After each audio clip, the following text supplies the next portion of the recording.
morning, everyone. My name is Thomas Egdorf. I'm the education coordinator with Casey House. Here, happy in partnership to present to you mental health implications of physical and emotional isolation. Our partner organization, the Ontario HIV Treatment Network, Diana Campbell, is here as well. Before we get started, I have a few acknowledgements that I would like to read, starting with our land acknowledgement. Please join me in acknowledging the traditional caretakers of these lands and in appreciation their graciousness in allowing us to carry out our important work across them. As we do this, I recognize their inherent Indigenous rights entitled to the lands that we live on. Most of us are located somewhere in what we now call Ontario, a place that predates this name and has remained home to many First Nations, Métis, and Inuit peoples. I acknowledge the original inhabitants of what we now call Ontario and the many distinct groups of First Nations peoples, each with their own language, customs, and territories. Acknowledging this recognizes the significance of these territories for the Indigenous people who continue to live upon them and whose practices, culture, health, and spiritualities continue to be tied to the land. In the spirit of truth and reconciliation, we must challenge ourselves to disrupt and dismantle colonial structures that have caused immeasurable harm and systemic inequalities to Indigenous people. I challenge each of us to seek truth and to disrupt anti-Indigenous racism in HIV work and beyond. In policing, in criminal justice systems, in healthcare, the welfare system, and in our day-to-day lives and relationships. The Black Lives Matter Anti-Black Racism Solidarity Statement. In the spirit of challenging colonialism, I also urge each of us to reflect on our roles in dismantling structural anti-Black racism in our organizations and beyond. Our organizations and movement are built on foundational social justice principles that endure in our work to this day. Many of these same principles lay at the foundation of the Black Lives Matter and Black liberation movements. Our organizations have been committed to address anti-Black racism. The critical moment for Ontario HIV sector to stand in solidarity with Black communities is always now. We must continue to speak out and dismantle white supremacy and pervasive white cultural dominance and take actions large and small to address the violence and systemic discrimination against Black people. We gather here today as people who support those of us living with HIV. I must also acknowledge the unique stigma experienced by people living with HIV and AIDS in our province and the importance of deconstructing this stigma in everything that we do. I acknowledge those people living with HIV who may be in this room, and thank you for your leadership. Today's session will be run as a webinar. You'll be able to see the speakers and panelists. We're going to have the plenary speaker give his presentation, and then I will introduce the panelists who will ask any questions and give a talk on their own experience with clients and service delivery. And then towards the end, we'll open the floor for any questions from the audience. And now I would like to introduce Dr. Elise Hall, staff psychiatrist at St. Michael's Hospital and consulting psychiatrist at Casey House. Welcome, Elise. Thank you, Thomas. Good morning, everyone, and welcome. It's very exciting to watch the participants number tab and see our tally go up. It's really exciting to have everybody together virtually, but still together. As Thomas mentioned, I'm a psychiatrist over at St. Mike's and consultant psychiatrist at Casey House. So I spend a day a week there, which is a most loved part of my job. And it's a real pleasure this morning to introduce Dr. Yezarni Wynn, who I have had, the privilege of working with over the course of his psychiatry residency training so far. So Yezarni is a third-year psychiatry resident with us in the program at the University of Toronto. His background prior to training in psychiatry is in global health and health policy. Yezarni has special interests in the intersections between mental health and social justice for systemically marginalized populations. He currently serves on the board of directors for the AIDS Committee of Toronto, ACT, and helps co-lead a grassroots interest group called Mental Health on the Margins. He'll be presenting today on the mental health implications of physical and emotional isolation in the context of monkeypox, HIV, and the overarching COVID-19 pandemic, which has been with us for far too long at this point. So I want to welcome Yezarni with open arms. I know that his talk today is going to stimulate some really interesting discussion, and just so happy that he has agreed to be here and part of our group today and part of our HIV psychiatry community at large. Welcome, Yezarni. Thanks so much for the introduction. So yeah, it's such an honor to speak in front of everyone here today. My name is Yezarni. I use he, him pronouns, and like Dr. Hall mentioned, I'm a psychiatry resident at the University of Toronto. The topic that I'll be speaking about today is the mental health implications of infectious diseases, with a special interest in monkeypox, COVID-19, HIV, and how all of these different infections intersect with one another. Okay, and just in terms of disclosures, I am a member of the board of directors for the AIDS Committee of Toronto.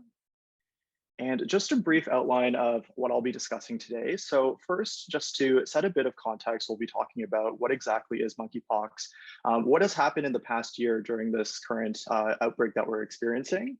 Then we'll dive into the main bulk of today's presentation, which is the mental health implications of EIDs, or emerging infectious diseases, and the impact of social isolation and loneliness in particular. We'll talk briefly about the response so far here in Canada, and then we'll end with some takeaway points. And this is just a slide of just a few abbreviations and acronyms that I'll be using today. I'm sure many of you are already well-versed in many of these terms, but I might just leave this up for a few seconds just to have all of you absorb all of these acronyms before I jump in.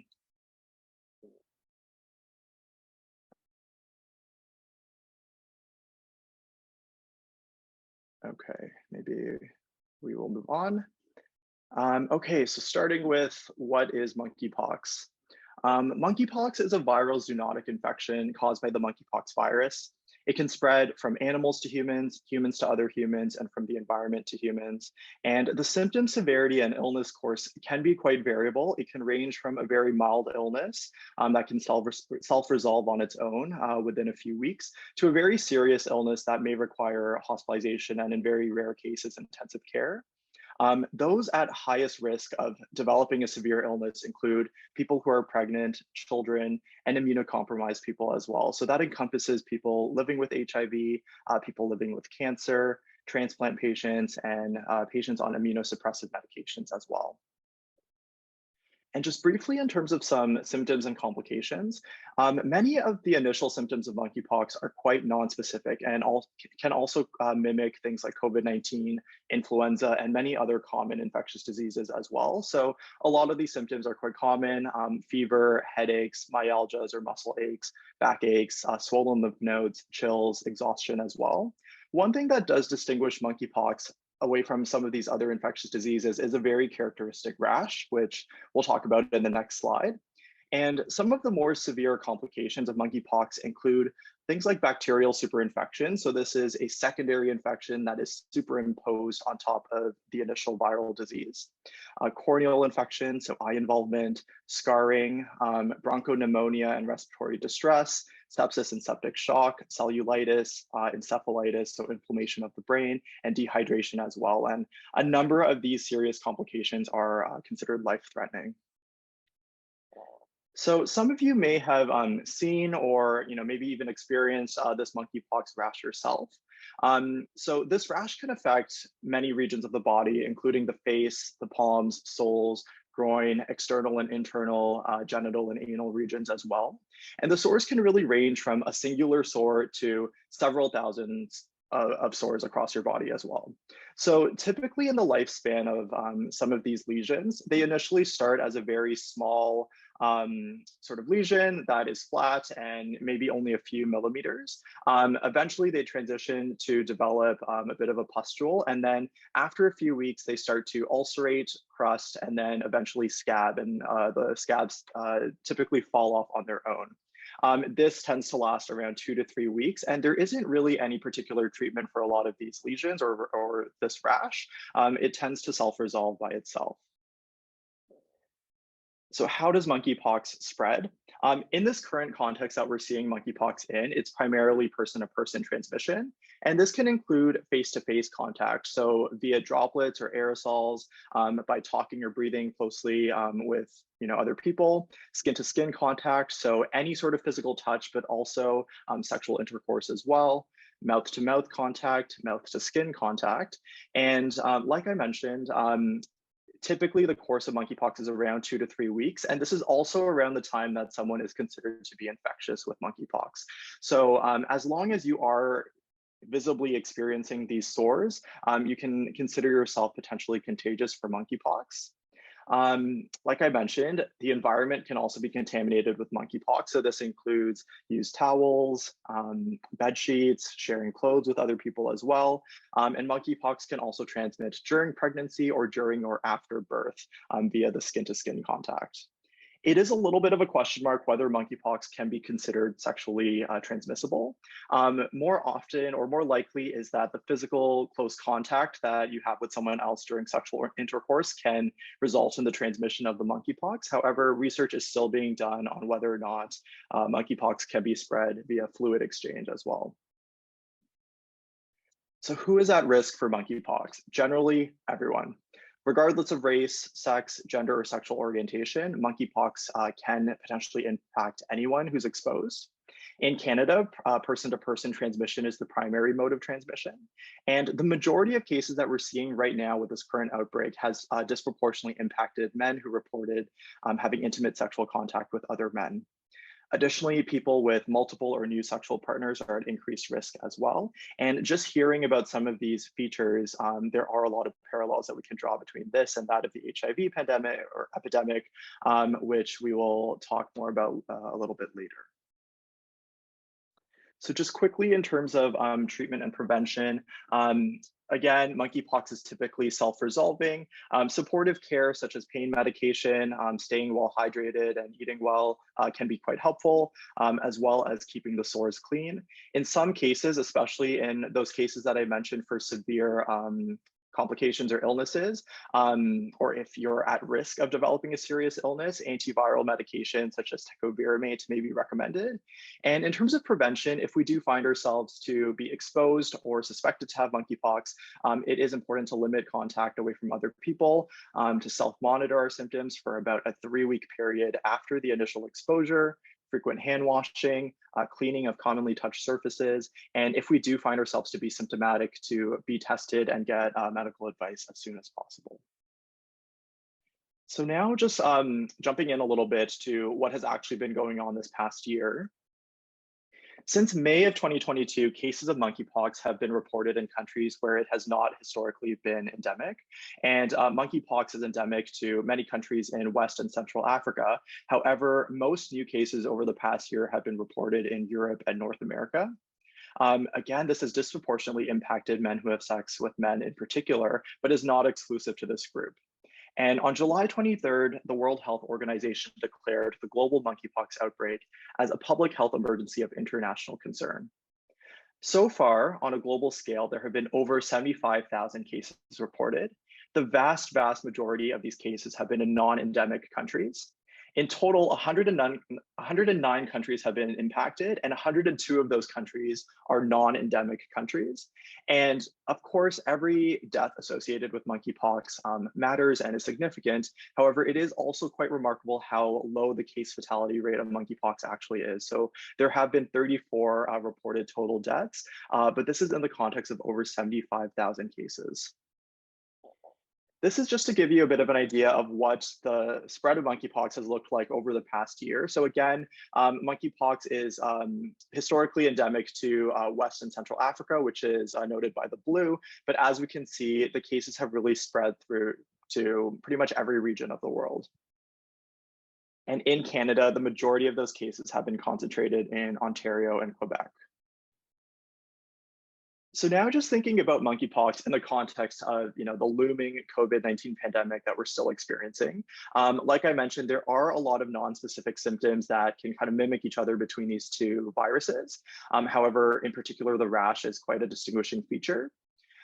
Since monkeypox is primarily spread through close, prolonged contact with other individuals, it is considered to be much less transmissible than that of COVID. And we know that COVID spreads through respiratory droplets that can easily be transferred even during short durations of contact with other people. It's unclear at this point whether or not having COVID or having a post-COVID or long COVID syndrome actually increases one's vulnerability to monkeypox. So that remains to be determined in the research. And this infographic just demonstrates a few other distinguishing features. So one thing I wanted to point out is that monkeypox was first identified in 1958. So it is not a novel virus for us. It is a virus and a disease that we have pre-existing scientific knowledge about in terms of prevention and treatment strategies. And the other important thing to note too is that over the recent past that we've known about COVID-19, there have already been a number of different variants. For monkeypox, there have actually only been 2 identified variants. So now talking about monkeypox in the context of HIV, among gay, bisexual, and other men who have sex with men with known HIV status, somewhere between 28 to 51% have been found to also have HIV as well. So there is quite an overlap between those who are being infected with monkeypox and those already living with HIV. It's unclear whether or not actually having HIV increases the likelihood of contracting the monkeypox infection, but more likely than not, it's the route of transmission and the specific population impacting HIV that also overlaps with that of monkeypox. However, for people living with HIV, particularly for those with a very low CD4 count or those who are not currently on viral suppressive medication, they are more likely to require hospitalization for severe complications. And this can include secondary infection, confluent or partially confluent rashes, prolonged illness courses, which also correlate to longer infectious periods as well. And for this population that is at risk of more severe illness, treatment with something like tecovirimat, which is an antiviral, may be recommended. So now shifting into the mental health implications of emerging infectious diseases. Of course, because this current monkeypox outbreak is quite unprecedented, especially the rapid spread amongst non-endemic countries. There hasn't been a lot of research on the exact mental health implications of monkeypox in particular, but a lot of lessons can be borrowed from our experiences with previous emerging infectious diseases. And first, we can look at the previous monkeypox outbreak. So before this current one, the last known monkeypox outbreak was in Nigeria in 2017, where a total of 122 confirmed or probable cases were recorded. Retrospective studies have identified that stigmatization related to monkeypox, social exclusion of those who were infected, survivors of monkeypox, and family members all contributed to the emergence of a number of mental health disorders. And a retrospective study on patients who were hospitalized for monkeypox found that over a quarter of these patients did go on to develop anxiety and depressive symptoms during their admissions, requiring ongoing psychosocial counseling. Up until this point, there have not actually been any reported cases of suicide directly linked to monkeypox. However, from this outbreak in Nigeria, there was a case report that emerged about a man in his 30s who has no previous psychiatric history, developed monkeypox, was hospitalized, and unfortunately ended up completing suicide on the 4th day of his admission. So the risk of increased suicidality is there and something to be cautious about moving forwards. So in general, what makes outbreaks stressful?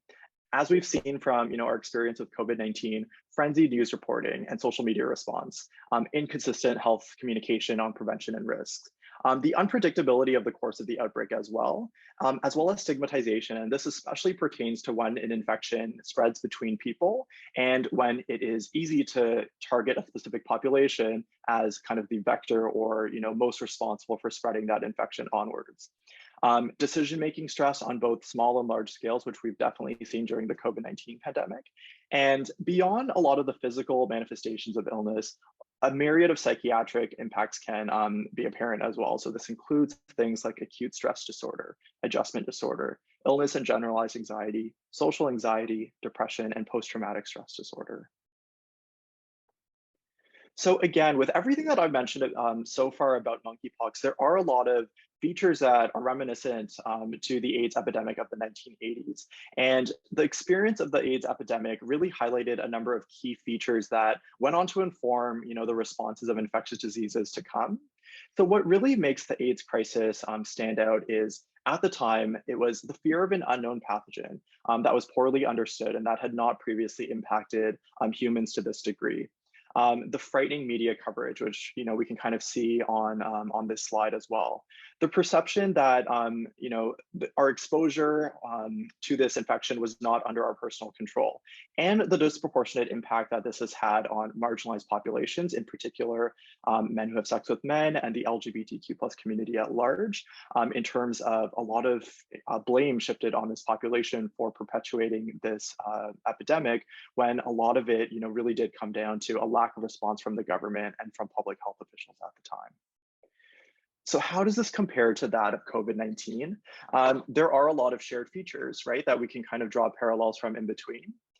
It is a bit of a question mark about the last point around disproportionate impact, but studies have also shown that COVID-19 has disproportionately impacted racialized individuals, those who engage in precarious work, those from lower socioeconomic statuses as well. So that argument can be made that even with COVID-19, that has also had a disproportionate impact. How does this compare to monkeypox? Thankfully, not all of these features are shared. So like we mentioned, monkeypox is not a novel virus to us. We already had a pre-existing evidence base on prevention and treatment strategies, and we haven't yet quite seen, that same sort of frenzied media response that we have seen with previous outbreaks and epidemics as well. And how do we determine, this kind of perception of risk for these various infectious diseases? This is a framework that was developed by Slovich in a paper in the 1980s, which really helps to guide, how concerning a particular risk should be. And it falls along two different axes. So on the x-axis, it's a spectrum between controllable and uncontrollable factors. And on the y-axis, it's a spectrum between known and unknown risks. And for something like COVID-19, especially during the early pandemic, most people would probably plot it along the right upper quadrant, where it was a novel virus that we weren't familiar with, and we really had very limited data on how to actually control such a invasive infection. However, for something like monkeypox, where we do have that wealth of knowledge, a lot of people would probably plot it more so in the left lower quadrant instead. So again, looking at some of the mental health impacts that we've seen from previous experiences with infectious diseases. In the case of HIV, there have been a number of mental health concerns that have been experienced by this population. People living with HIV have reported higher proportions of both depressive and anxiety symptoms and disorders compared to those in an HIV negative group. Many studies have suggested a variation in prevalence rates anywhere from over a third to nearly 2/3 of people living with HIV also experiencing post-traumatic stress disorder. And some studies have also suggested that there's a greater odds of psychotic disorder in people living with HIV/AIDS as well. And this may relate to some of the more biological or neuropsychiatric manifestations of HIV. Fortunately, we don't have a robust amount of evidence on the exact neuropsychiatric consequences of monkeypox. However, there is some evidence to suggest nervous system involvement associated with related orthopox viruses, such as smallpox, which is probably the most closely related virus to that of monkeypox. A meta-analysis has showed that serious neurological manifestations can present in a small but non-negligible proportion of infected individuals. So this includes symptoms such as seizures, confusion, encephalitis as well. There's less evidence supporting any specific sort of psychiatric sequelae of monkeypox. However, there have been reports of increased anxiety and depression, although the exact prevalence or biological mechanism of some of these symptoms is not yet fully understood. More so, I think in terms of a concern with some of the mental health implications of monkeypox is the psychosocial consequences that can emerge. So as I've already alluded to before, stigma can play a role in developing a number of maladaptive psychological processes, and especially when stigma is associated with the focus of transmission. So in the case of monkeypox and also HIV, the emphasis on the close physical contact with other people can potentially place, a disproportionate harm and emphasis on that of men who have sex with men and the LGBTQ plus community. And we've already seen some messaging from Toronto Public Health, who released this infographic on the various ways that stigma and discrimination can disproportionately impact to us LGBTQ plus people. Some of these different manifestations include delayed medical care, hesitancy to get the vaccine for monkeypox, feeling uncomfortable, engaging in public health efforts, a number of psychological consequences, and experiencing unfair treatment or violence potentially from other community members, from the general public, or even from healthcare providers as well.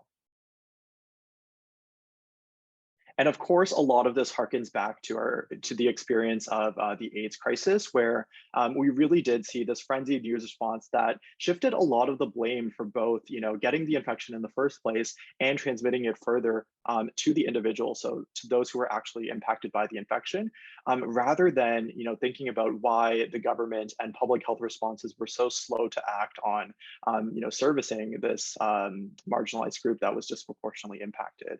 And of course, a lot of that concern does exist for monkeypox as well. We haven't quite seen that same level of media response. However, there are some concerning messages that have come out so far, including that of the WHO chief, who advised men who have sex with men to reduce their number of partners and limit exposure, which is justifiable on a from a public health perspective, but we've seen time and time again that abstinence is not an effective public health strategy, and some of these messages can be considered quite stigmatizing as well.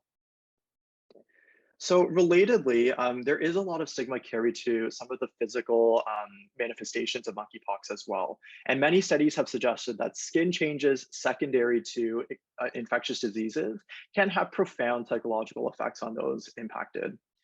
Studies have particularly indicated that persistent anxiety and depression, as well as reduced self-esteem and loss of identity, are associated with some of these skin changes. And even beyond, more so these internal consequences, psychosocial impacts of skin conditions can have quite profound impacts on employment, increased financial burden, increased substance use, the development of depressive symptoms as well, and also social isolation and loneliness, even beyond the period of time that someone might be impacted or infected. And of course, this kind of parallels to the previous experience that we've seen with the Kaposi sarcoma. So for those who aren't familiar, the Kaposi sarcoma is an AIDS-defining malignancy that happens when someone has more severe HIV infection and moves into kind of the AIDS disease realm, and was a highly stigmatizing sign of HIV in the 1980s.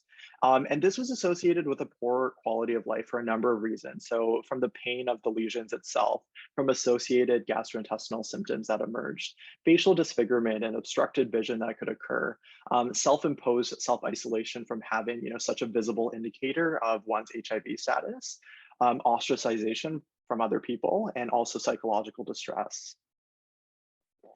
And lastly, of course, as we've seen in the case of COVID-19, there are a number of psychosocial consequences related to having to self-isolate as well.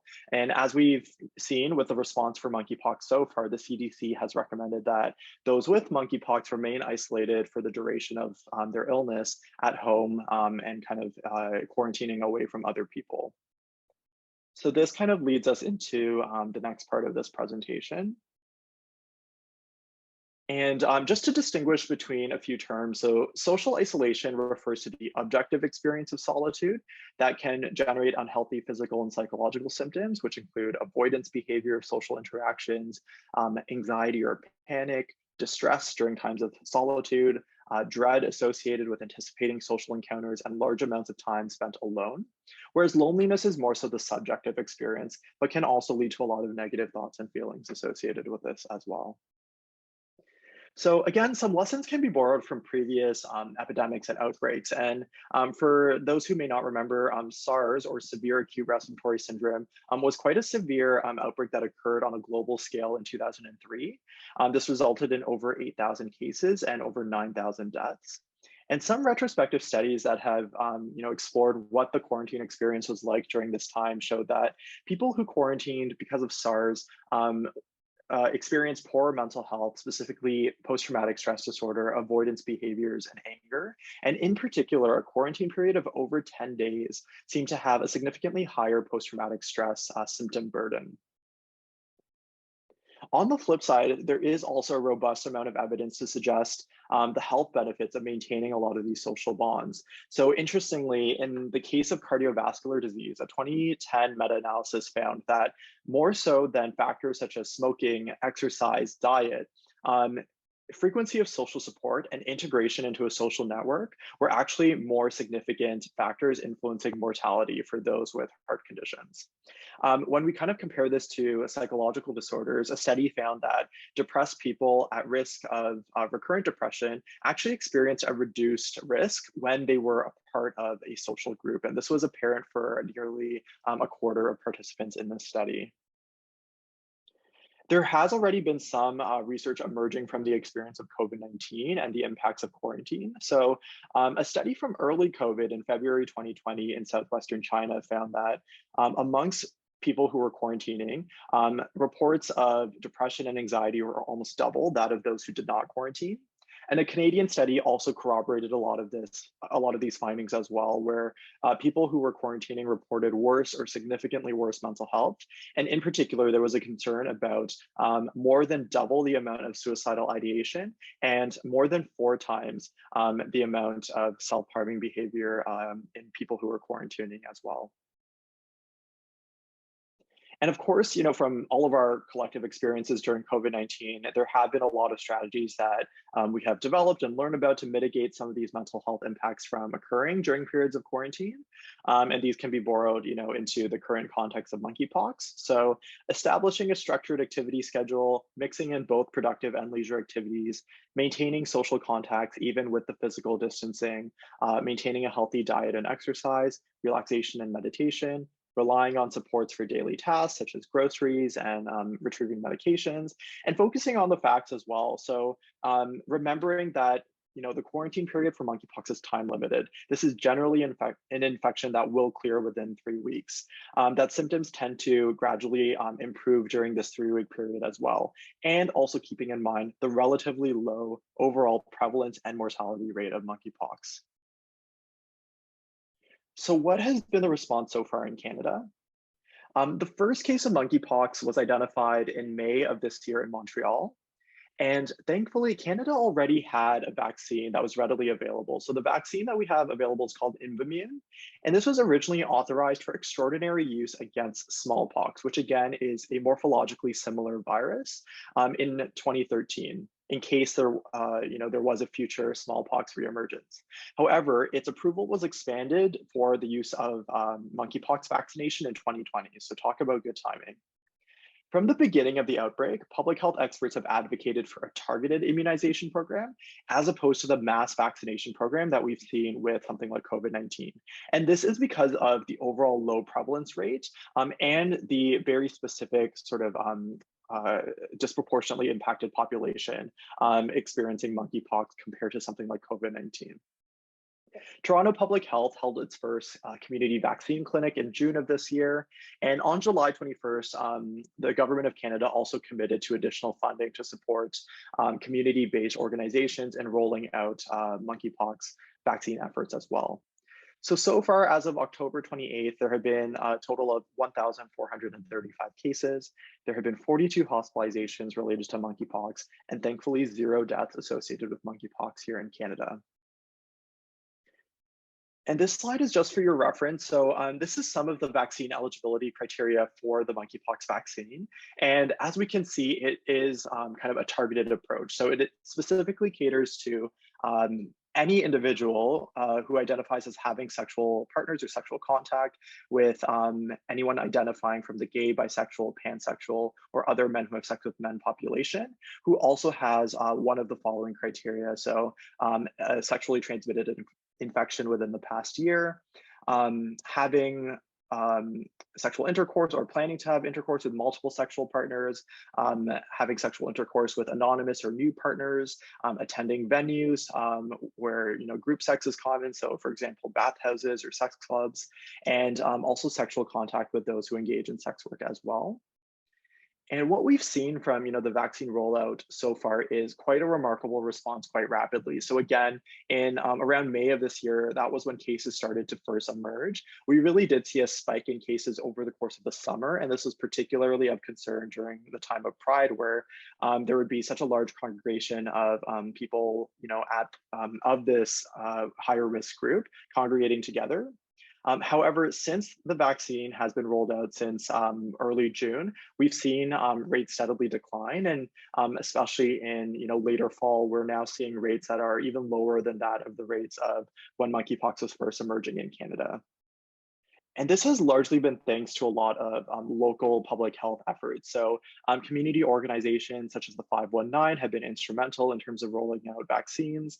Local public health units as well frequently hold vaccine clinics. And there have also been a lot of novel approaches too. So in Vancouver, vaccines were being offered to people who were using bathhouses. And that was a way of kind of using this targeted immunization program to make sure that those who are at higher risk were indeed being protected from monkeypox. So this brings me to the end of the presentation. Just a few takeaway points. Although concern is warranted due to such a rapid emergence of non-endemic cases, monkeypox is not a novel virus for us. It is something that we've had robust research around for decades, even before this current outbreak, and that has largely informed the way that we have been able to respond quite rapidly during this current outbreak. Vaccine availability and public health messaging is crucial. However, challenges do exist in terms of its rollout, especially in regions in the States and in countries around the world. Vaccine equity is kind of a hot topic in public health. Lessons can be borrowed from the previous AIDS epidemic, allowing for less stigmatizing messaging this time around with monkeypox, and a greater emphasis on government and public health accountability over individual responsibility. Similarities can also be seen between monkeypox and COVID-19 in terms of some of the mental health outcomes related to quarantine and isolation. And by applying the wealth of knowledge that we already have from previous emerging infectious diseases, this can help us respond that much faster to current and future infectious disease outbreaks as well. So I just wanted to quickly thank Dr. Elise Hall for all of her support in putting this presentation together, and also Dr. Luke Swenson, who's another psychiatry resident who contributed some content to this presentation as well. And then I have all of my references for anyone who might be interested, and happy to kind of answer any questions as well. Thank you. Thank you so much, Yezarni, for that incredibly comprehensive overview of a number of important topics, but sort of utilizing monkeypox as a springboard to discuss mental health implications of dealing with these infectious diseases and the isolation that comes because of them. And, I feel strongly, and I think you illustrated, like, knowledge is power. So the more we understand, we see ourselves kind of shift on that axis that you showed on the one graph, right? Where fear can go down and control can go up. And then that allows each of us to sort of hopefully reduce our own risk factors when it comes to sort of the impact of isolation and dealing internally with having an infectious disease that is stigmatized. And also really highlighted to me, which I hope will come up in discussion, sort of the layers of stigma and discrimination that so many of our patients deal with when it comes to managing, an emerging infectious disease, the isolation, the mental health stigma related to it. Like, it's a really complicated thing to tease out, and really just reinforces to me how important it is to support some of our vulnerable folks. So thank you for walking us through that in such an organized and clear way. I'm going to turn it over to Thomas, who's going to introduce our panelists, and I'm really looking forward to the discussion to follow. Thank you, Elise. Now I'm going to introduce our panelist of community workers. We have 4 wonderful people joining us today. First off is Lena Sojay, who has been a part of the HIV/AIDS community for the past 27 years. Her advocacy and commitment have been the voice for many in breaking down the barriers for accessing services with dignity and equality. Lena is no stranger to the African, Caribbean, and Black communities, working alongside service providers government officials, schools, hospitals, churches, and other institutions to bring awareness, change, and inclusion to many who are marginalized. Lena has worked at, is currently working at the Red Door Shelter, CMHA Durham, Hassle-Free Clinic, the Black Coalition for AIDS Prevention, and she currently works as a social worker at Emily's House and the Philip Aziz Center for Hospice Care. Lena has lived her commitment to social justice through activism for the rights and well-being of Black people, women, LGBT communities, and people living with or vulnerable to HIV and AIDS. Next, we have Tylen Kodoror, who is the manager of settlement services and immigration at the Alliance for South Asian AIDS Prevention. He grew up in India and moved to Canada in 2018. Since then, he's been working with the Alliance for South Asian AIDS Prevention, first as an outreach coordinator, then as an education manager, and very recently has taken over the position of manager settlement services. He has been his passion to work in the HIV sector, advocating for new immigrants and the Brown community at large over the last 3.5 years. The BIPOC community has constantly faced discrimination and racism, and new immigrants constantly face the challenge of dealing with past trauma while trying to integrate into their new life in Canada. His goal has always been to help ease the integration, and that's why organizations like ASAP are of key importance. He lives in and loves Toronto, and is a proud dad of a gorgeous blonde Labrador. Next, we have Charity Mawara, who has been with Casey House since 2021, having been a case manager with the Day Health Program and now a social service worker with the inpatient program. Charity's clinical experience includes connecting individuals with community resources and support, bereavement support, substance use counseling, and advocacy for both HIV and non-HIV clients and their families. Charity has an extensive background in harm reduction, advocacy, and community development, and has a wide range of skills and experience working with marginalized communities. She is committed to creating awareness to help address systemic issues facing people with multiple layers in her community. Prior to working at Casey House, Charity worked as a community team lead, COVID isolation hotel harm reduction educator with LAMP CHC. And Tony Black, who is a registered social worker with the Ontario College of Social Workers and Social Service Workers. He has worked in the field of addiction and mental health as a counselor, case manager, and program manager for over 20 years. Tony has developed expertise in working with individuals around issues of housing, life redevelopment, and the overcoming of barriers to fair and equitable treatment in the justice and mental health systems. He has worked with youth and adults who live with significant problematic substance use issues and mental health diagnosis. Tony is a gay, Black, cisgendered man who assists individuals in exploring how issues related to their identities can have a serious impact on mental health and emotional health.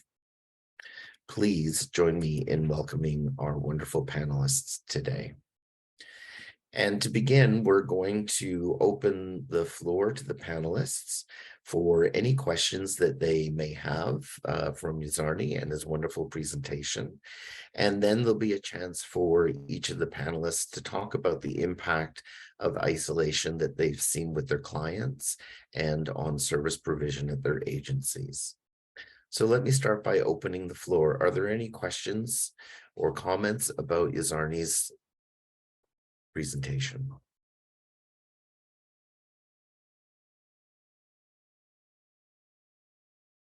I can begin if that's okay. Go ahead, Tony. Yezarni, thank you very much. That was very comprehensive, and I really appreciated the focus that you had on social connection as one of the ways to mitigate some of the negative mental health impacts of isolation that people are going through. Just a couple questions. You talked about the psychotic disorders that can be experienced by some folks living with HIV that could include seizures, et cetera. Are those long lasting, or do they end when the individual recovers from monkeypox? Also, are there, with COVID, there were kind of post-COVID health issues that continue to affect people after they're recovered. Are there issues like that with monkeypox as well? Yeah, so with that data about the association with psychotic disorders, so again, that was in the context of HIV, where there have been some studies that have shown that some of the impacts of the actual virus on the brain can elicit psychotic symptoms. In some cases, these can extend to be ongoing psychotic disorders. Sometimes a lot of those psychotic symptoms can resolve with reducing the viral load and having the HIV under control. However, it's not really clear, how many of those cases convert onwards to like its own sort of psychotic disorder. From what I've seen so far in the literature, there hasn't been any sort of association between monkeypox and the development of psychosis so far. So it really is just kind of a concern that was flagged during the experience of HIV/AIDS that will likely not happen, just given that monkeypox is very different from that of HIV, but just something that sort of emerged from that experience with the previous epidemic. And sorry, Tony, could you just remind me of the second question? Thank you for that response. Are there other, just like with COVID, there are health issues that people live with after they've recovered from COVID? Are there other issues like that with monkeypox? So typically, no. So typically it is something that does resolve, within that time frame of around 3 weeks. For some of those at-risk groups that I've identified from before, so people who are pregnant, people who are immunocompromised, children as well, if they do develop some of those more serious complications, that can come with some ongoing illness experiences. However, typically for most cases of monkeypox that do resolve, within that expected time frame, it is quite self-limited, and there aren't, there isn't really a robust evidence for prolonged symptoms of monkeypox beyond that.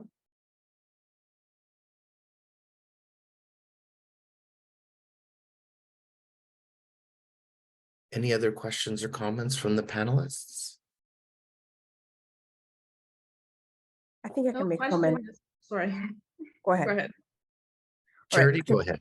All right, thank you. I think I can make a comment that, Yezarni, that was really comprehensive. And for me specifically, one of the things that caught my attention is a community-based approach, both for the vaccines and for information. We have seen that as that is what works. And I'm hoping that out of this, it can be a learning point for us to focus on a community-based approach to address our social issues like the COVID pandemic, the monkeypox, and that we're building it from down up instead of up down, has a more effect across the board for everybody. So thank you so much for capturing that. Lena? I just wanted to say thank you so much, Yezarni. I've learned so much about monkeypox from your presentation. I really appreciate it. Thank you.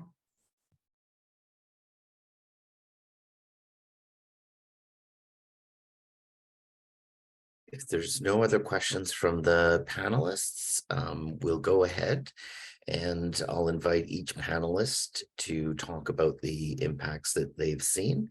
We'll begin today with Lena. Good morning, everyone. Thank you so much for the opportunity to be here today. I just want to talk a bit about the Philip Aziz Center. For those of you who don't know the Philip Aziz Center, the Philip Aziz Center for Hospice Care is a community-based hospice that was created many years ago from the start of the HIV pandemic in a response to people living with HIV. There was no cure and there was a lot of stigma and support. And the Philip Aziz, the histories from the Philip Aziz, we had one client who was one man actually who was gay and was ostracized from the community, who was HIV positive, and a church in Toronto stepped up and provided support and care for that person and in the comfort of his home. And when he died, he left his estate so that the Philip Aziz could continue the work for other people living with HIV. So that was our history, and from that day on, the Philip Aziz has met people who have ostracized from their community, from their home. I know personally, before I start working there, when people from the Black community die, we would always call on the Flipperzies to come forward, or if they sick, to go there, because that was a safe space for them. So it's my pleasure to be working in such a great organization, and we continue doing the work. So we have I only have 4 minutes, so I'm not going to go into all. You could go on the website and learn all about the Flipperzies and Emily's house. But I will talk about some of the impact of the COVID-19, the monkeypox, and the clients, the HIV community clients that we saw. So during the pandemic, it was very difficult. As we all know, the HIV community has grown so much over the years into a community where people really socialize, and the interaction with each other was so important. So during the pandemic, there was a lockdown. So the social isolation really created havoc on people. Mental health issue that we weren't seeing in the beginning, or we weren't known about, was really presenting itself. There was a lot of depression. People were complaining that they can't cope. So that was one of it. Another thing was that what we didn't look at was that a lot of the clients that we see are marginalized. Some of them are older, so they didn't have access to internet. So when services changed from in-person to remote, they couldn't access internet. They didn't have internet services in their home. A lot of the clients that we saw was using their phone. So I'll talk about, we have a support group for clients who are Christian, and they are ostracized in the church, and they're ostracized in the HIV community, because oftentimes the community don't like to talk about God and Christ and all these other stuff. So these people meet once a month to talk about how their spirituality really support them to be where they are today. And that really, after the COVID, the group was stopped, and we had to go online. So what we did, we went online once a month, and people were complaining they can't cope. We were getting calls during those months, and people weren't able. So we moved the group to weekly. But some of the strategy we used was that we do weekly group meeting, and then we have people pair up with each other, so they will do daily calls. We also did a gratitude book, so people could kind of, instead of focusing on the isolation and on all the stuff that was happening, but what were they grateful for that day? So, and then we would talk about that when the group start the next time. There were, like, people would go on prayer walk, so they would go out and do those things. So those are some of the stuff that we did implemented in place. But that being said, I want to talk about some of the people that were not able to participate in those Zoom group because they were confidentiality. Most of the people were from the ACB community, and a lot of them had extended families in the home. They had children in the home who didn't know their status, and they couldn't participate in Zoom meeting. Even though we were able to say we would provide like headphones and all that, they didn't feel like they could fully participate because they wanted to talk, but they can't talk, they could only listen. So those are some of the impact of what COVID did in terms of the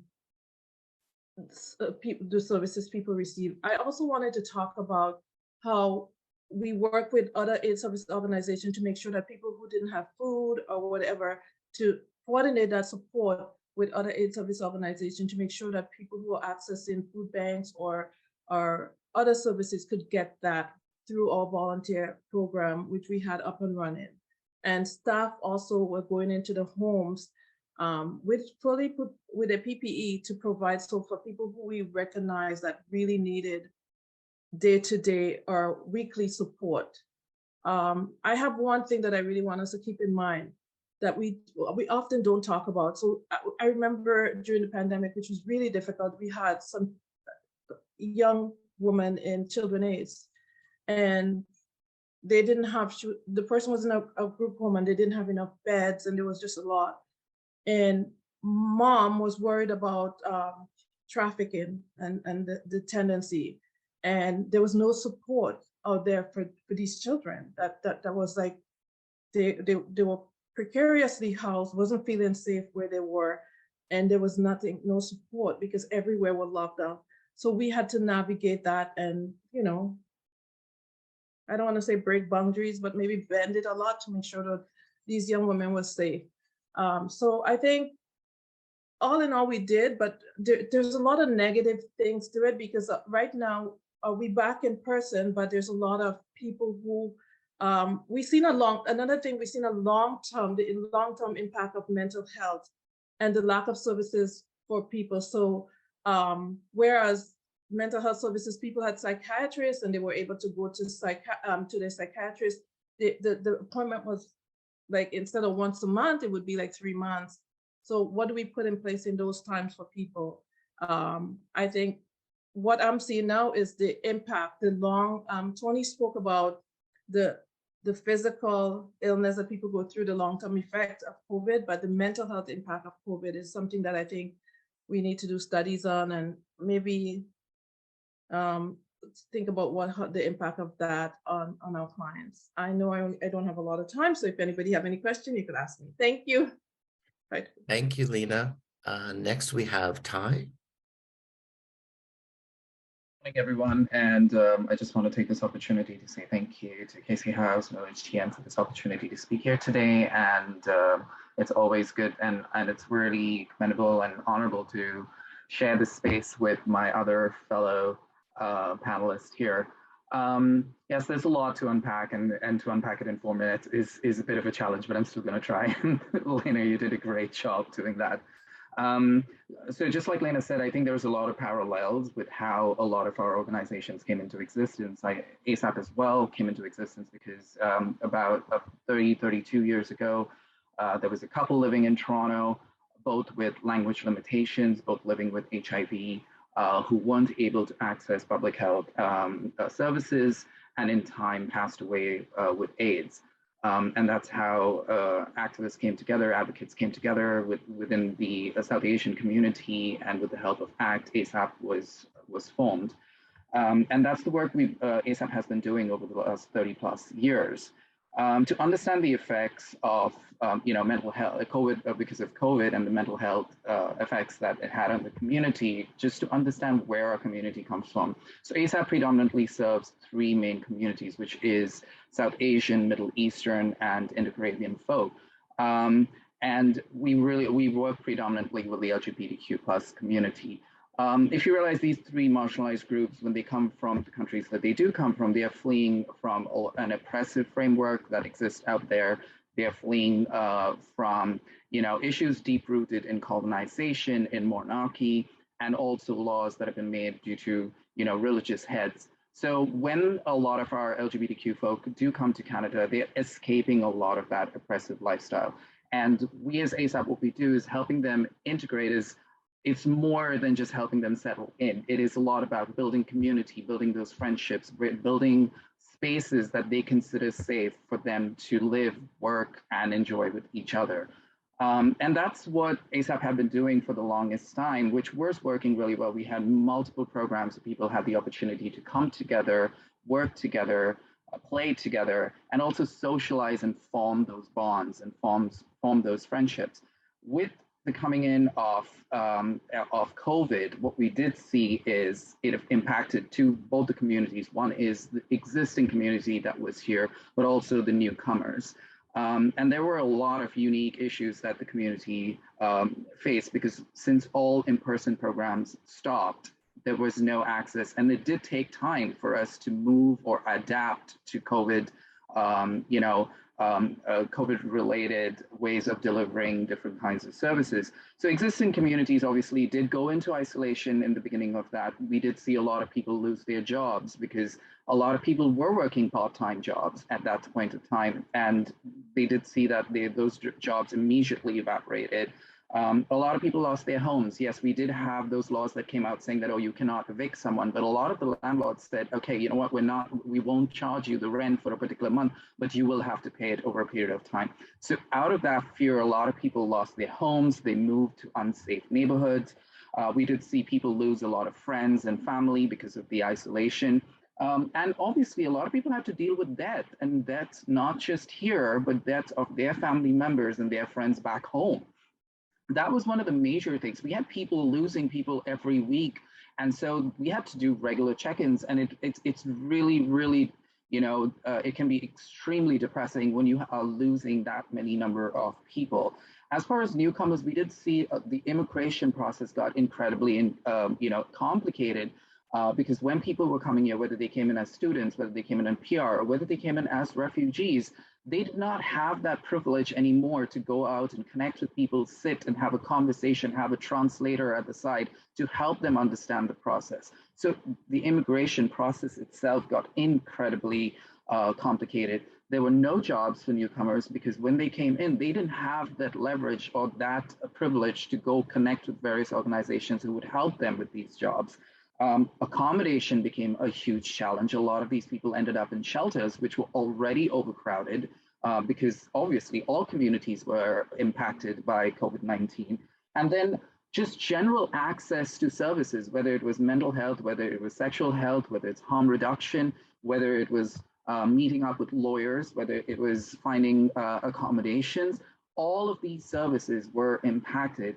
And this overall took a huge toll on the mental health of people that were moving here.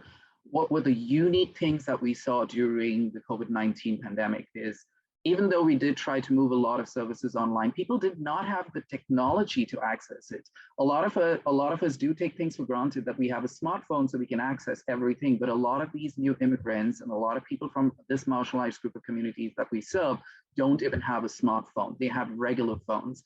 They also are on a budget. They're not coming from privilege, so they don't have the money to just blow up or pay towards, their cell phone plans. So they were also living on a very, very strict budget.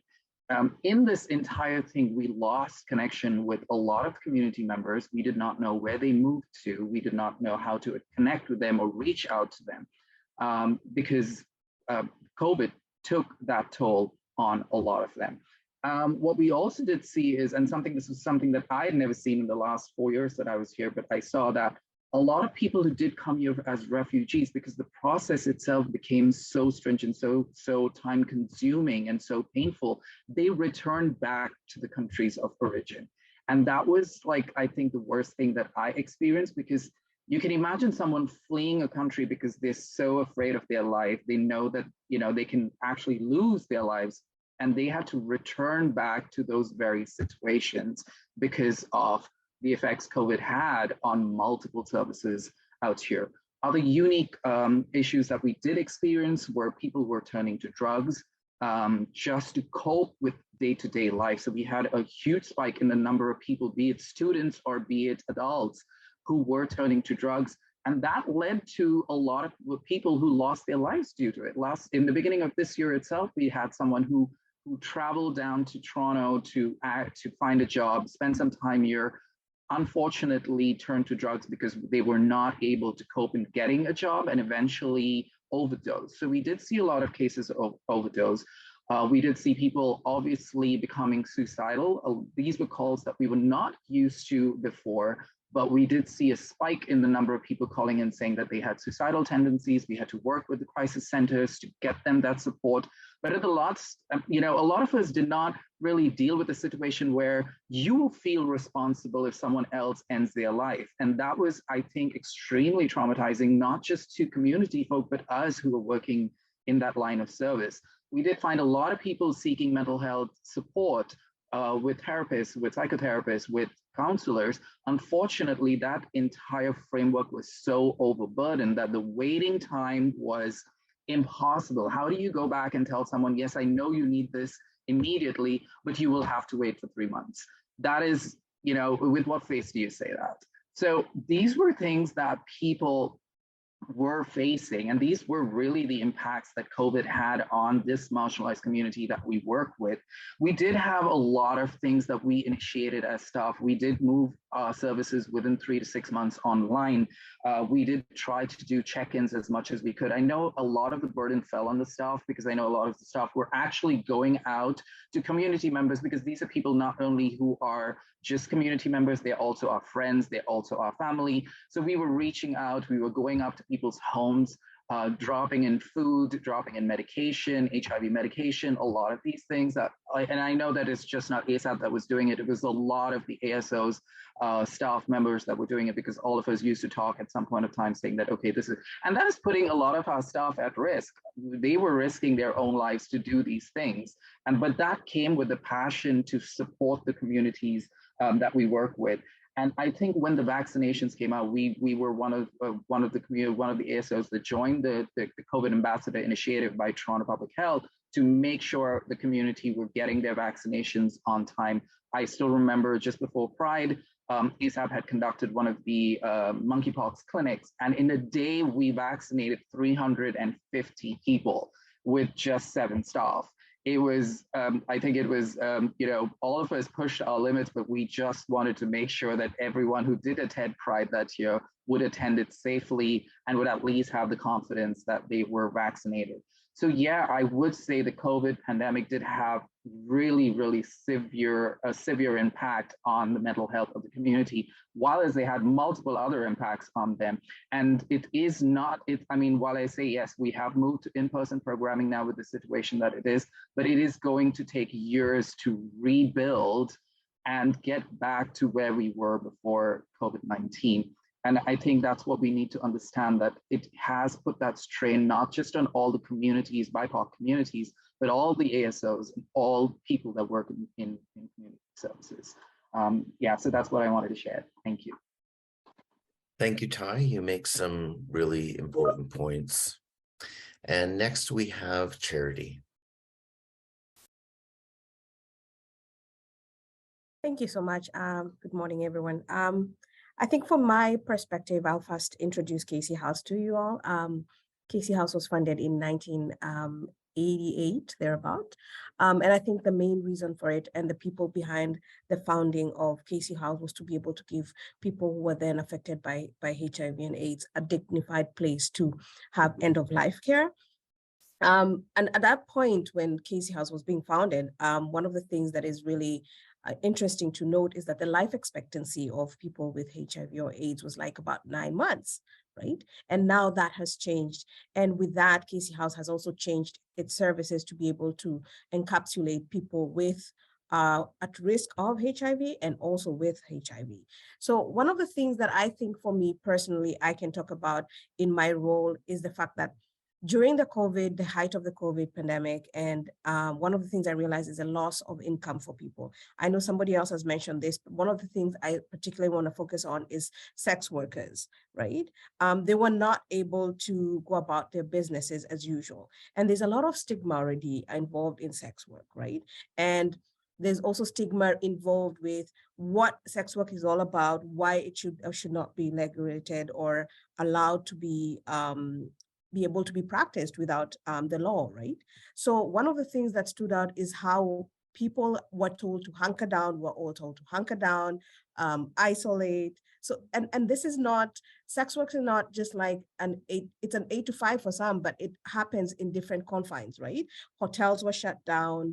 People were told you cannot bring people into your home because you have to isolate. So that was really hard. I think the other thing that I also want to talk about is, and I know somebody mentioned this, is the substance use part, right? From a harm reduction perspective, people were not able to access harm reduction supplies during COVID because organizations shut down their doors, right? And by the time we rejigged it to, you can come pick up a bag or we can bring supplies to you, it took a beat. And we saw a lot of deaths because of overdoses, either because of more substance use to cope, as somebody has mentioned before, or just the supply being so tainted because there was no supply coming through, right? And also the mechanisms of testings were no longer available. So those are some of the things that for me, I felt were really tough for us. And the last but not least, and I think everybody can understand this, is caregiver fatigue. All of us were burnt out at some point as caregivers, be they the medical staff, the support staff, the healthcare system is completely burnt out. And the mental health supports are not adequate for even the caregivers, let alone the clients themselves who are going through a lot. We saw seniors going through dying at homes, and this is not something that was common because we had people checking in on them. So for us as service providers, it hit hard. It hit hard because we don't know what to do. And again, relying on the government, which seemed to be taking a minute to get there because this was new for everybody. And one of the things that I did like from this presentation was a community-based approach, because that helped. That helped in as much as there were lots of losses of life and many other losses we can count, but when it was brought down to a community approach, it became easier for people. Casey House would go out and deliver food, would give calls, we'd have peers calling people to check in on them. That is what I call a community-based approach. And out of that, we now as Casey House are open to non-HIV folks, but people at risk because of substance use, because of mental health, right? So it diversified the services we give, which I'm sorry for that. But at the same time, from the government side, I do hope that we can have a point where they can look at this fact, they can look at the numbers in terms of how many people lost their lives because of mental health, how many people got started using substance use more to cope, right? Loss of services, government services were shut down, and that should not have happened. Simple as things as getting an ID health card. People could not access health because you don't have a health card as a new immigrant. You just landed. You can't get a new health card because their wait times are crazy. So I think having this conversation, and thank you so much for organizing this, it opens a door for us and a discussion point for every one of us to talk about how COVID and monkeypox impacted us and impacted our clients specifically during this pandemic. And again, before I go for the monkeypox side, one of the things I realized was the lack of information or misinformation, right? I feel like one of the best things was when the information started spreading from the ground up. I could see the change. I could see a stigma shifting because there's a very big stigma focusing, and it reminded me of the height of the HIV and AIDS pandemic. It really did remind me of that and it's unfortunate because we had seemed to go back to it. And stigma was also based on not just men who have sex with men, like in COVID, it was initially people of certain regions are the ones spreading it, right? So there was a lot that was going on. And I feel like we have not even tackled that. We've not dealt with that. I feel like that is something we need to talk about more. We need to figure out how we can break stigma when we are faced with such issues as a society and as communities. So thank you so much for everyone. Thank you, Charity. I agree the conversations need to continue to happen. And now our final panelist, Tony. Thank you, Thomas. Thank you, everyone. I won't repeat all the really good things that I've heard from all the panelists so far. I'll just try to add some things here that I have. So I work with the Black Coalition for AIDS Prevention. The client population that we work with is quite diverse. We work with all gender expressions, all sexual identities. And as a result, we realized that many of our clients who are coming to us are living with all kinds of different issues that they were already dealing with before COVID, and that the issues that COVID isolation brought on kind of compounded all the things that they're already dealing with. So, we have clients, as we were talking about, living with HIV and living with the stigma of HIV, trying to manage their health. We have clients who are brand new immigrants to Canada. We have folks who actually arrived during COVID, trying to escape whatever abuse they were experiencing in their home country or violence in their home country, and showed up here with no connection, no people that they knew, no connection to their home country because they've left their friends and families, and being totally isolated. We've have people who are already living with trauma, and so being isolated brings up those symptoms. Those memories are even more present. And when we talk about folks who turn to drug use or turn to self-harming, that's a lot of these folks who've been living with trauma have been doing some of these things because it's a way to manage. It's a way to get through, even though it's not healthy. It's the only thing that they had at their disposal. One of the things what happened when the restrictions for COVID kind of began to lift, there was I think a real desire on many of our parts to continue doing this work virtually because we thought it was working, but we quickly realized that it was actually working for us. It wasn't working for our clients, and that they actually needed that in-person connection. Yezarni talked earlier about connection as being one of the main things that help to resolve some of the issues or mitigate some of the negative impacts of COVID. It was really tempting to want to continue doing things virtually, but we realized that for the health of our clients, we had to do as much as we can in person. And so that began very slowly at first, but to the point now where I think almost all services are back. in person. There's still some services that we offer virtually because there's some clients who, for whatever reason, fear of COVID and other things, prefer that. And so we're trying to be accommodating to all the people's different needs. In terms of the services that Black Cap is providing, Black Cap, because we have such a diverse population, we try to meet as many needs as possible. So there's counseling provided at all different levels. We have group counseling focused on different things: trauma, sexual health, negotiating sex, all different kinds of things. And we also offer some individual counseling and case management. The counseling, again, we don't do all of the counseling in person, but we try to offer as much of it as possible for that reason, to give people the chance to connect. Along with that, we also do, I've been trying to, and I saw Orville actually on the chat earlier. Orville is one of the workers at Black Cap, and he, from almost the minute that the restriction lifted, he began to do in-person harm reduction drop-ins, and those he's been doing monthly, sometimes even more, and has been getting a good show for it, mostly because people are dying for connection. People are dying to meet in person. And so any opportunity they have, even if it's something that they may not necessarily be all that interested in, they're showing up. We're also trying to do other social recreational things to try and get people acclimatized to Canada, because especially now with the winter coming, it's going to be more tempting for people to isolate and stay indoors. And for those who are brand new, who are just arriving, who don't have those connections, we're trying to give them options. We're trying to provide things that people can do. So, last winter we took some folks ice skating. We're hoping to do that again for the first time, and we all fell, but it was great. We tried to do some bowling. We're planning to do some bowling again. And again, for folks coming from the Caribbean, for Africa, it's new, and they're excited about it. So we're going to try to do some of those things, but giving people those opportunities. Transportation and food security, as someone mentioned that earlier, Black Cap has been doing that for a while, the food security, but the transportation piece, which also they've been doing, we realize that there's a greater need for more funding for transportation, because if people are going to come to us, we need to get them to the office or wherever the event is and get them home, and people are struggling financially. I know that things are better, but people are still struggling, or at least it's better for some of us, but our clients are struggling. And so getting funding to be able to give people whatever transportation they need to get out of the house and do things, even transportation, not to just come see us, but just to get out and do things on their own. I think we need to try to secure that opportunity for them.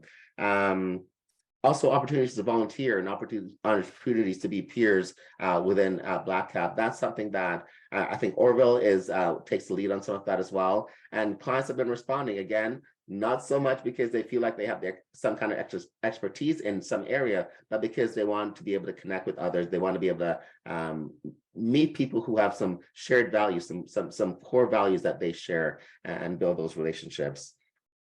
I think I'll probably end it there. I think funding is probably one of the biggest things. There's a lot of things that we can do, but without the money to do it, it just doesn't happen. And so we tried certain things and we pull it off half. I don't want to swear, but we don't go all the way because the funding doesn't allow us to do it to the degree that we want to. And then folks get the bad taste in their mouth because it wasn't as great as they thought. But we need money. We need money. We need money. Thank you. Thank you, Tony. Many, many good points. I'll open the floor up now to participants who would like to ask a question. Please use the Q&A feature.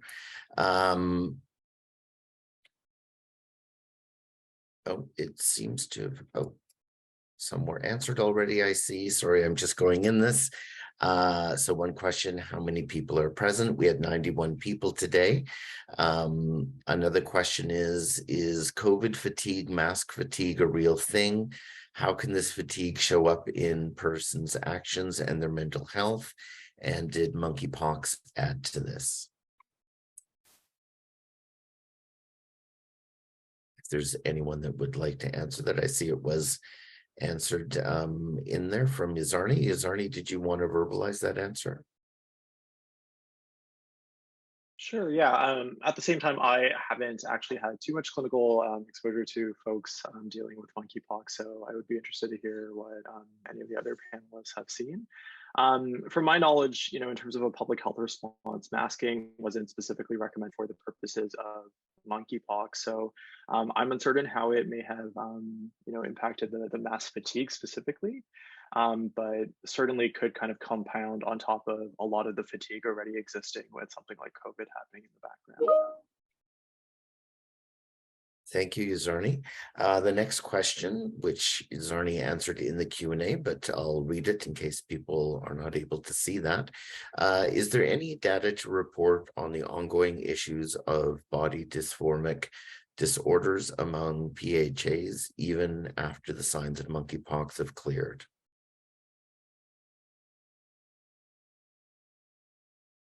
And Yezarni, did you want to address that one again? I know you answered it.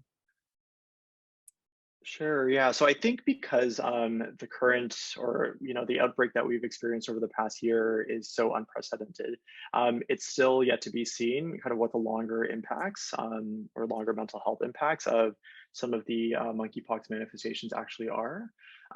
We have seen in the past that there can certainly be longstanding psychosocial impacts related to some of these skin changes even after the infection period and even after some of these changes have resolved.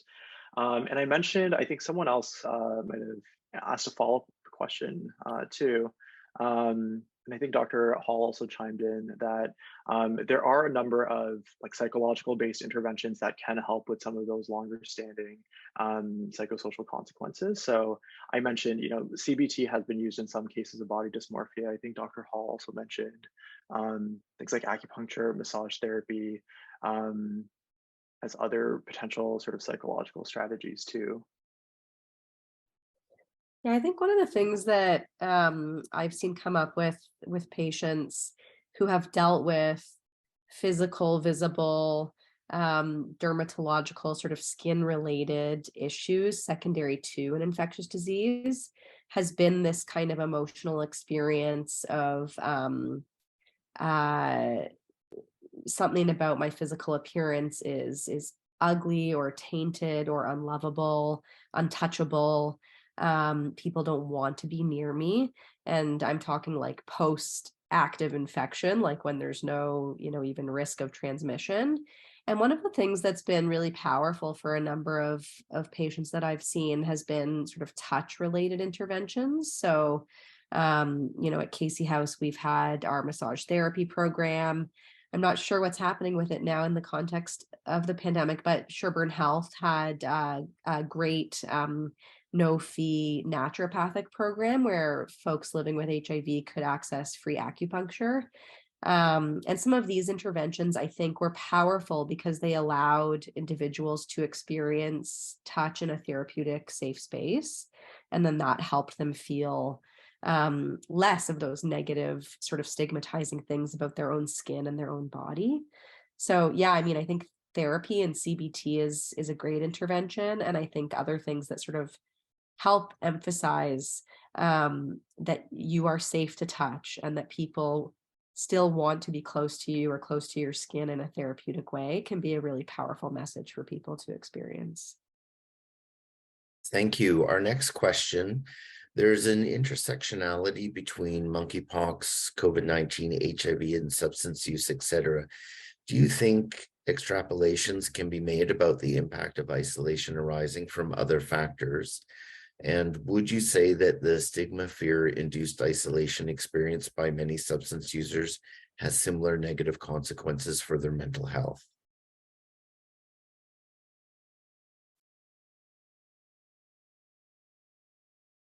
Yeah, so I also answered this one as well, but I am kind of curious to see what maybe other panels have experienced with, their experiences with supporting people with substance use. I just kind of mentioned that I think there are a lot of sort of shared factors in terms of, the stigmatization and leading to self-isolation, which also leads to, using substances alone. And a lot of accidental overdoses have been attributed to that. And I think, thankfully, there has been a lot of efforts to destigmatize this with the use of, safe consumption sites or supervised consumption sites. But certainly, I think a lot of that stigma is still there. But wondering if anyone else might have any other thoughts.